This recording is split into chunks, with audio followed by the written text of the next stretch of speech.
எந்த திட்டம்னாலும் சரி, இன்னைக்கு வீட்டு வசதி துறையில ஒரு இன்ட்ரோடக்ஷனுக்கு பிறகு நான் அதை பற்றி பேசலாம் நினைக்கிறேன். எந்த திட்டம் எந்த துறையாக இருந்தாலும் சரி, அவர் கொடுத்த திட்டத்தை நீங்க ஒண்ணு என்ன செய்யலாம், படிச்சு பார்த்தேன். 244 பக்கங்கள் இருந்தது. ஒண்ணு டாப் அப் பண்ணலாம். சில நேரங்களில் பார்த்தீங்கன்னா கேனாட் ரீச்சபிள்னு ஒரு உங்க திட்டம். சில நேரங்களில் பார்த்தா சிம் கார்டே இல்லாத மாதிரி இருக்குது. இருப்பதை இருப்பதாக காட்டுவது பழமை, இல்லாத ஒன்றை இருப்பதாக செய்வது புதுமை, இயலாத ஒன்றை இயன்றதாக செய்வது புரட்சி.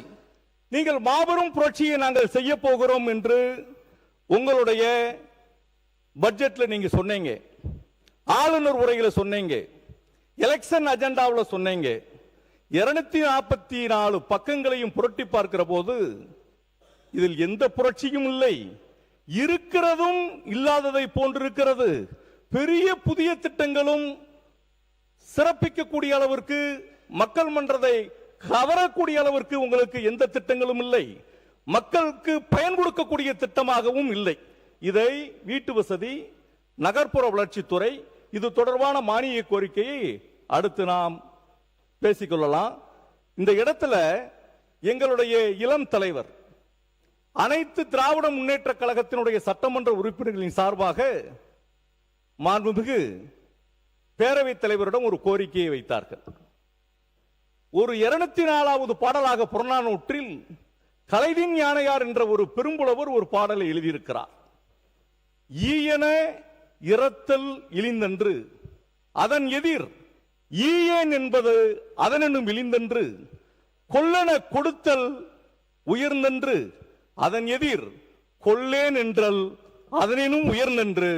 இது புறநானூற்று காலத்திலே அன்றைய ஆட்சியாளர்களுக்கு கவனத்தில் புலவர் சொன்ன விஷயம்.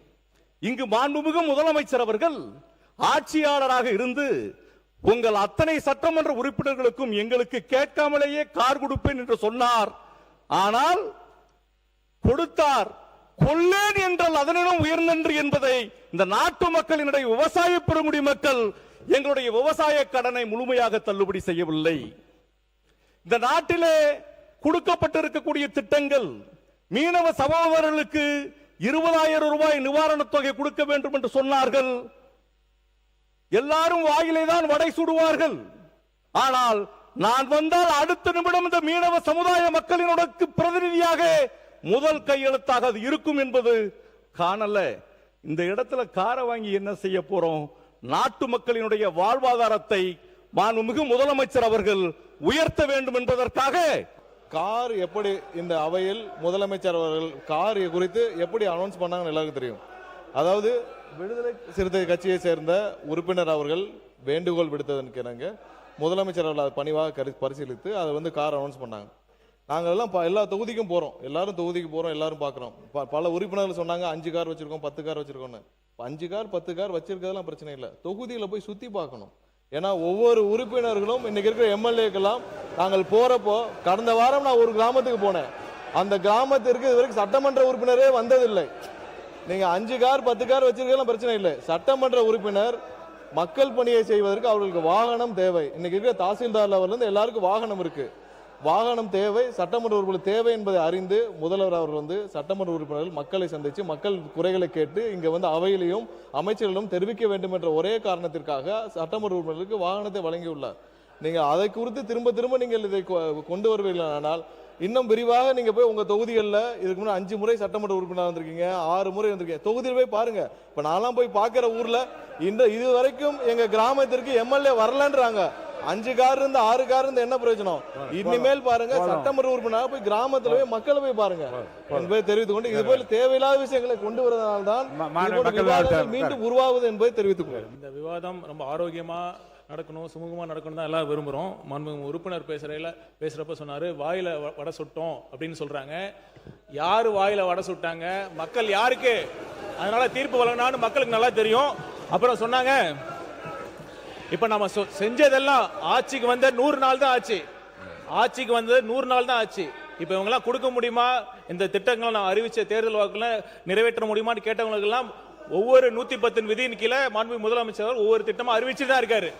இப்ப பாத்தீங்கன்னா இலவச பெண்களுக்கு நான் தரேன், உட்காருங்க, நான் பேசுறேன். வெற்றி பயணம் திட்டமாக இருக்கட்டும், கேஸ் சிலிண்டர் திட்டமாக இருக்கட்டும், அனைத்தையும் செய்து கொண்டுதான் இருக்கிறார். இன்னொரு விஷயம் நான் சொல்லிக்கொள்ள விரும்புறேன். நான் எல்லாம் படிச்சு பார்த்தேன், கொள்கை விளக்க அறிக்கையை படிச்சு பார்த்தேன். எதுவுமே புதுசா இல்லைன்னு பாத்தீங்கன்னா, இப்ப வந்து பாத்தீங்கன்னா இந்த ஆட்சி அதிகாரங்கிறது தொன்று தொட்டு இருக்கு. நம்ம பாத்தீங்கன்னா நீதி கட்சி காலத்தில் கொண்டு வந்த திட்டங்களும் சரி, காமராஜர் அவர்கள் கொண்டு வந்த திட்டங்களும் தான் நம்ம இப்ப செஞ்சுக்கிட்டு வரோம். இப்ப பாத்தீங்கன்னா அப்ப என்ன மாற்றம்னு கேட்டாங்க.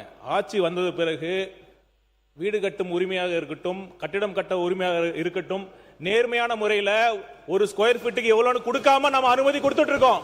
இதுதான் மாற்றம். இந்த மாற்றம் பண்ணிட்டு தான் இருக்கோம். மாற்றலன்னு எப்படி சொல்றீங்க? இதுதான் பெரிய புரட்சி. வாயில வடை சுடுறோம் நாங்க சொல்ல, நீங்க தான் சொன்னீங்க உறுப்பினர்.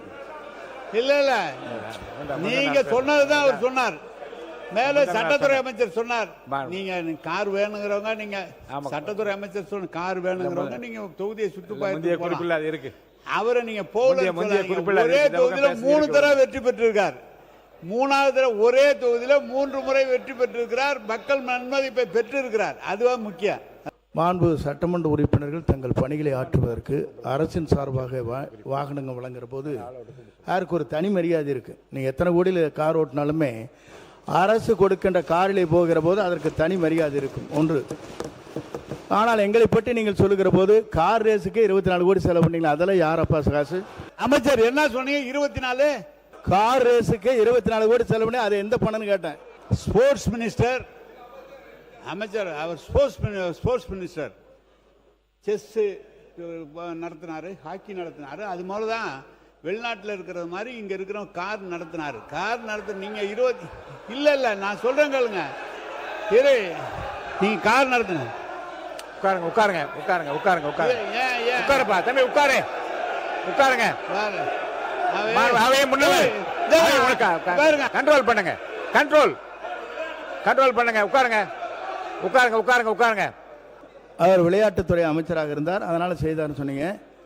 இதுக்கெல்லாம் 24 கோடி செலவு பண்றவர் சட்டமன்ற உறுப்பினருக்கு வாகனம் வாங்கி தருவதை பற்றி நீங்கள் பேசுவது எவ்வளவு நிலையில இருக்கிறீர்கள் என்பதுதான் என்னுடைய கேள்வி.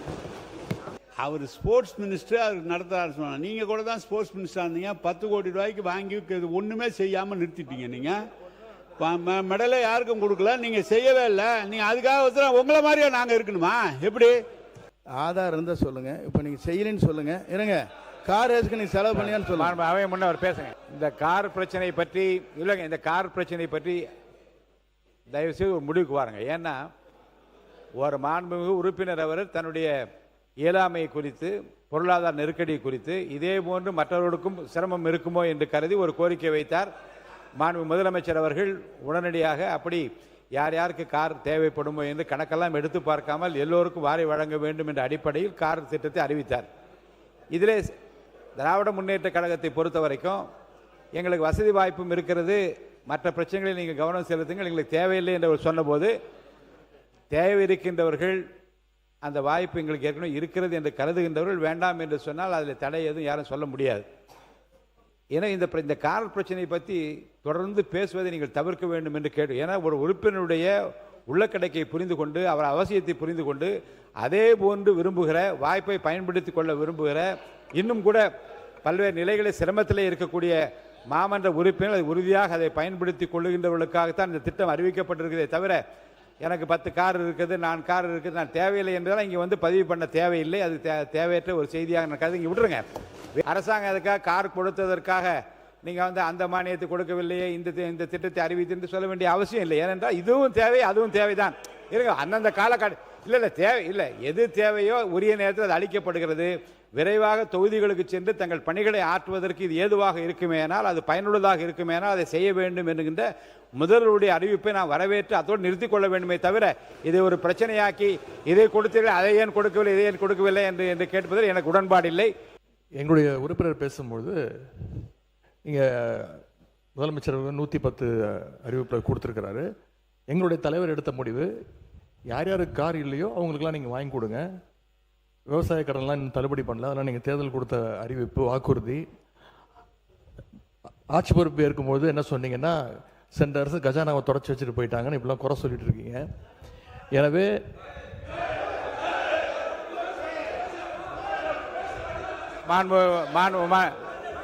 பாருங்க இந்த ஒன்று சொல்லிடுறேன். இந்த பக்கமா கொஞ்சம் இருங்க, அமைதியா இருங்க. இங்க மாண்பு அமைச்சர், நீங்க கூட பேசக்கூடாது. மாண்பு அமைச்சர், இந்த பக்கமாக இருந்தாலும் சரி, அந்த பக்கமாக எந்த பக்கத்தில் இருந்து தேவையற்ற குரல் வந்தால் நடவடிக்கைக்கு உள்ளாவில் என்று நான் மீண்டும் மீண்டும் எச்சரிக்கை விரும்புகிறேன். மாண்பு எதிர்க்கட்சி தலைவர் பேசினா ஒரு மரியாதை கொடுத்து அவர் பேச அனுமதியுங்கள். அவை முன்னவர் பேசினா அவர் பேசுகிற போதே நீங்கள் தான் எழுந்து நிற்கிறீர்கள், இதெல்லாம் முறையல்ல. மாண்பு எதிர்க்கட்சி தலைவர் நீங்கள் சுருக்கமாக கருத்து சொல்லுங்க. எனவே எங்களுடைய திராவிட முன்னேற்ற கழகம் எடுத்த ஸ்டாண்ட் வந்து அரசு வந்து கண்டிப்பாக யாருக்கெல்லாம் கார் தேவையோ அந்த நிலைமையில் இருக்கிறவங்களும் வாங்கி கொடுங்க. திராவிட முன்னேற்ற கழக உறுப்பினர்களுக்கு தேவையில்லை என்று நாங்கள் தெளிவாக சொல்லிவிட்டோம். நீங்களும் கார்லாம் யாரும் வாங்கக்கூடாதுன்னு நாங்கள் யாரும் சொல்லவே இல்லை. கார் வாங்கிக்கோங்க, எல்லா தொகுதியும் சுற்றுங்க. எங்களுடைய சட்டமன்ற உறுப்பினர் இல்லை, காரை சுற்றி அந்த விவாதம் வேண்டாம் என்று நான் சொல்கிறேன். எங்களுடைய சட்டமன்ற உறுப்பினர் தொடர்ந்து 3வது முறையாக தொகுதியில் நின்று மக்களுடைய வாக்குகளை பெற்று ஜெயிச்சுட்டு வந்திருக்கிறார். ஏன்னா அவரை கொச்சைப்படுத்தி பேசக்கூடாது. அதே போல் இங்கே ஒரு கார் ரேஸை பற்றி இங்கே ஒரு ஆர்குமெண்ட் வருது, ஒரு பேச்சு வருது. இது வந்து நீங்கள் அது வந்து ஒரு இன்டர்நேஷ்னல் ரேஸ். அது முதலாக ஏசியாவிலே முறையாக சிட்டிக்குள்ள இரவு நேரத்தில் நடத்தி காட்டுவோம் அப்படின்னு நடத்தி காட்டினோம். இதை தடுப்பதற்கு அப்பொழுது பல பேர் கோர்ட்டுக்கெல்லாம் போனாங்க. இது பாதுகாப்பு இல்லை, இது போல் ரொம்ப ஸ்பீடாக போகும் காரெல்லாம், அதெல்லாம் நிப்பாட்டணும்னு எவ்வளோ முயற்சி பண்ணாங்க. ஆனால் அவங்களெல்லாம் கோர்ட் வந்து கடுமையாக கண்டிச்சுது. இது வந்து ஒரு இன்டர்நேஷ்னல் ஈவெண்ட்டை வந்து நீங்கள் தடுத்து நிப்பாட்டுறது முயற்சி செய்கிறீங்க, இதை நீங்கள் நடத்த வேண்டும் என்று வெற்றிகரமாக எங்களுடைய ஆட்சியில் அதை நடத்தி காட்டணும். கார் ரேஸை கொச்சைப்படுத்துவது நீங்கள் எங்களை கொச்சைப்படுத்தவில்லை, அந்த விளையாட்டு வீரர்களை நீங்கள் கொச்சைப்படுத்துவீங்க. இப்போ கார் கொடுத்தது அரசுக்கு இப்போ மாதிரி நிதி பற்றாக்குறை இருக்குது, கார் கொடுத்துருக்கீங்க அப்படின்னு தவிர்க்கலாம் நீங்கள் சொன்னீங்க. சென்ற ஆட்சியில் நீங்கள் நிதி பற்றாக்குறை காரணமாக தான் மகளிர் உரிமை தொகை கூட லேட்டாக ரொம்ப 24 மாதம் கழித்து தான் நீங்கள் அறிவிச்சிங்க. என்ன சொல்ல வரேன்னா, அப்போ நிதி பற்றாக்குறை இருக்குன்னு தெரிஞ்சும் அரசு செலவில் கலைஞர் அவர்களுக்கு கடல்ல பேனா வைக்கலான்னு சொன்னீங்கல்ல, அந்த திட்டம் மட்டும் எப்படி சார்? அதனால ஒவ்வொரு அரசு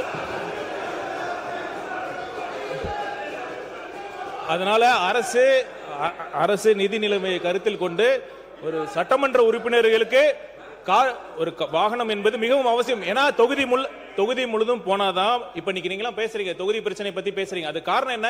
தொகுதி மக்கள்கிட்ட என்ன பிரச்சனை இருக்கு, ஒவ்வொரு ஏரியால என்ன குறை இருக்குன்னு தெரிஞ்சுக்கணும். இப்ப என்ன நிலைமைனா, இன்னொருத்தரை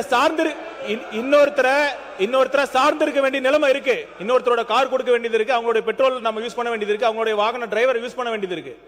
அதனால இந்த திட்டம் மிகவும் அவசியமான திட்டம். மக்களுடைய கோரிக்கைகளை இங்க சட்டமன்றத்தில் பிரதிபலிக்கணும்னா அது தேவை. அதை உணர்ந்து தான் சொல்லியிருக்காரு ஒழிய கண்டிப்பாக இது ஆடம்பரம் கிடையாது என்பதை தெரிவித்துக் கொள்கிறேன். இல்லை, இதை பற்றி முடிவு நான் ஏற்கனவே சொல்லிட்டேன். கார் பிரச்சனையை பற்றி பேச வேண்டாம் என்று சொல்லிட்டேன். மாண்புமிகு எதிர்க்கட்சி தலைவர் அவர்கள் சொல்லுகிற போது ஒரு கருத்தை சொன்னார்கள்.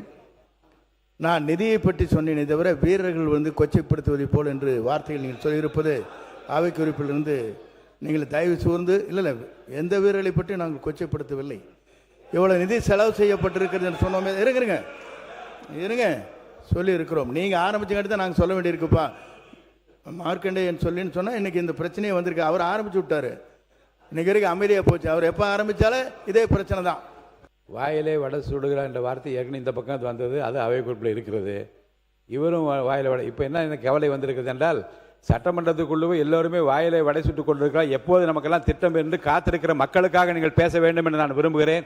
தமிழ்நாட்டில் இருக்கிற எழுத்தாளர்கள், இலக்கியவாதிகள், இன்னும் சொல்ல போனால் முன்னாள் துணைவேந்தர்கள், பொதுவெளித்தலில் ஏற்பொருளும் கலைஞருடைய சேவையை பாராட்டி இந்த தமிழ்நாட்டுக்கு அவர் தான் சிற்பியாக இருந்து திராவிட இயக்கம் அவர் முதலமைச்சராக இருந்து தமிழ்நாட்டுக்கு போட்ட ஆணை இருக்கிறது பார், அதுக்கு இணையான ஆணை யாரும் போட முடியாத அளவுக்கு அவர் செய்தவர். அதனால் அவருக்கு ஒரு நினைவு ஒரு சின்னத்தை உருவாக்க வேண்டும் என்று கோரிக்கை வைத்தார்கள். அது பொதுப்பணித்துறையின் சார்பாக தான் அந்த கோரிக்கை ஏற்று இந்த பொதுமக்களுடைய இசைவையெல்லாம் பெற்று அதற்கு பின்னால் ஒன்றிய அரசாங்கத்திற்கு மனு செய்யப்பட்டு ஒன்றிய அரசாங்கத்துடைய சுற்றுச்சூழல் அதுக்கு அனுமதி தந்தார்கள். அதோடு மட்டுமல்ல, ஒன்றிய அரசாங்கமே அந்த பேனாவை வைக்கலாம் என்று ஒன்றிய அரசாங்கம் அனுமதி தந்து விட்டது. இந்த நிலையில் தான் மாண்பு முதலமைச்சரிடத்திலே எங்கள் துறையின் சார்பாக கேட்டபோது அவர் சொன்னார், இன்றைக்கு இப்பொழுது இது அவசியமா என்று சொல்லிவிட்டதோடு மட்டுமல்ல, இன்றைய பொருளாதாரத்திற்கு தேவையில்லை. என்றைக்கு தமிழ்நாட்டிலே பொருளாதாரம் என்றைக்கு சீர் செய்கிறதோ அந்த காலத்தில் வைத்துக் கொள்ளலாம் என்று வேண்டாம் என்று சொன்னவர் என்னுடைய தமிழ்நாட்டு முதலமைச்சர். அப்படி சொல்ல வேண்டிய அவசியமே இல்லை. ஆனா வேண்டாம் என்று சொன்னார் என்று பத்திரிகை செய்தி வந்தது. பேரா வைக்கிறதுக்கு எப்போது நான் பேசினாலும் இடையூறாகத்தான் இருக்கும் என்று அவை முன்னவர் சொன்னதையும் நீங்கள் அவை குறிப்பிலிருந்து எடுக்க வேண்டும். நான் இது 3வது முறையாக சட்டமன்ற உறுப்பினராகவும் ஏற்கனவே 2 முறை 25வது வருடத்தில் மதுரை சட்டக்கல்லூரியிலே படித்து முடித்து விட்டு வந்ததற்கு பிறகு 25 ஆண்டு காலம் 27 ஆண்டு காலம் தொடர்ந்து இந்த மக்கள் பிரதிநிதியாக பணியாற்றுகிறேன். ஆட்சி பொறுப்புக்கு வந்திருக்கிற உங்களிடம் நாங்கள் இவ்வளவு சிறந்தவர்கள் என்ற காரணத்தினால் தான் நீங்கள் சிறப்பாக செயல்பட வேண்டும் என்று உங்களுக்கு ஆலோசனை சொல்கிற யோகிதை திராவிட முன்னேற்ற கழகத்திற்கிறது. அந்த ஆலோசனையை நாங்கள் சொல்கிற போது அதை நீங்கள் ஆலோசனையாக எடுத்துக்கொள்ள வேண்டும். அது நீங்க உடனே என்ன பண்றீங்க? இந்த அவையில பல்வேறு விவாதங்கள் எல்லாம் நடந்திருக்கிறது. அது ஒவ்வொரு அமைச்சர்களும் குற்றம் சொல்லக்கூடிய அளவிற்கே நீங்கள் நடந்து கொள்கிறீர்கள். எதிர்க்கட்சியை சேர்ந்தவர்கள் ஒரு கோரிக்கையாகவோ ஒரு அரசினுடைய திட்டங்களுக்கு எதிர்ப்பு தெரிவித்து நாங்கள் பேச வேண்டும் என்று சொன்னாலும் கூட அதை பக்குவமாக வாங்கி அவர் நல்லா பேசிட்டு வந்தாரு. ஒவ்வொரு அமைச்சரும் குற்றம் சொல்கின்ற அளவுக்கு நடந்து கொள்ளுன்னு சொல்றது கரெக்டா? அதாவது இடையில அதை ஸ்டக் பண்ணி நிப்பாட்டி விடணும்ன்ற எண்ணம் உங்களுக்கு இருக்குன்னு நான் நினைக்கிறேன். நான் அந்த அதை எதுக்காண்டி நான் அப்படி சொல்லக்கூடாது, அப்படி சொல்ல வேண்டாம் விடுங்க. இல்ல நான் இதை எதுக்காண்டி சொல்றேன்னா பேசுங்க. எங்களுடைய இந்த கட்டமைக்கப்பட்ட உங்களுக்கு சொல்கிற அந்த ஆலோசனைகள் நான் எந்த அமைச்சர்கள் சொல்லிட்டு நான் யாரையுமே வன்மமாகவோ ஏதாவது சொல்லல. ஒரு அமைச்சர் இங்க பேசுகிற போது இந்த தமிழ்நாடு இன்னைக்கு எவ்வளவு ஜிடிபி growthல இருக்கு? இன்னைக்கு இரட்டை இலக்குல 12% 13.4% வரைக்கும் நாம உயர்ந்திருக்கிறோம். அதுக்கு காரணம் ஏற்கனவே இங்கு பேசிய ஒரு அமைச்சர் சொன்னார், 30 ஆண்டு காலத்திற்கு முன்பு சைக்கிளில் சென்றவர்கள் என்று சொன்னார். நான் யாரையும் குறை சொல்லல. 30 ஆண்டு காலத்திற்கு முன்பு சைக்கிளில் செல்கிற போது அன்னைக்கு நம்ம நாட்டில் இருக்கக்கூடிய மொத்த வாகனங்கள் எவ்வளவுன்னா 31,80,000 தான். நீங்க 90ல நீங்க எவ்வளவு வாகனங்கள் எடுத்து பார்த்தோம்னா 31,80,000 வாகனங்கள் தான் நம்ம நாட்டில் இருந்தது. ஒரு குடிசை மாற்று வாரியத்தின் மூலமாக அடுக்குமாடி கட்டிடங்கள்லாம் கட்டியிருக்கோம் அப்படின்னு சொன்னாங்க. அந்த பீச் ஓரமாக போகிறப்ப மக்கள் காற்று வாங்கிடுறாங்க, எவ்வளோ சுகமாக இருக்குன்னு சொல்கிறாங்க. நான் தயவுசெய்து நம்ம எல்லாரும் வேணாலும் போய் பார்க்கலாம். அந்த குடியிருப்புகள்லாம் எந்த வசதியில் இருக்குது, எந்த தரத்தில் இருக்குன்னு தயவுசெய்து பார்க்கலாம். நம்ம எல்லாரும் என்ன ட்ரைனேஜ் இல்லை, அங்கே குடிநீர் வசதி ப்ராப்பராக இல்லை, அங்கே லீக்கேஜஸ்லாம் ப்ராப்பராக இல்லாமல் அங்கெல்லாம் பேட்ச் ஒர்க் நிறைய இருக்கு. எல்லாரும் சேர்ந்து பார்க்கலாம். குற்றச்சாட்டா சொல்லல, அதுதான் தரமா இருக்கு. இங்க இது ஒரு வீட்டு வசதி சென்னையில மட்டும் இல்ல, தமிழ்நாட்டில் இருக்கிற அனைத்து மாவட்டங்கள்லயும் இந்த குடிசை மாற்று வசதியில அவங்க கட்டி கொடுக்கப்பட்ட அடுக்குமாடி குடியிருப்புகள் அந்த தரத்துல தான் இருக்குங்கிறதா உண்மை. மக்களுக்கு தெரியும். இது நம்ம வேணா போய் பார்க்கலாம், எல்லாரும் சேர்ந்து ஆய்வு பண்ணலாம். யாரும் நம்ம ஒரு ஜாயிண்ட் டீம் கூட போடலாம். ரைட், நன்றி, வணக்கம். அடுக்குமாடி குடியிருப்புகள் கட்டுகிற போது 25 ஆண்டுகள் அதுக்கு ஒரு வயது வைத்திருக்கிறார்கள்.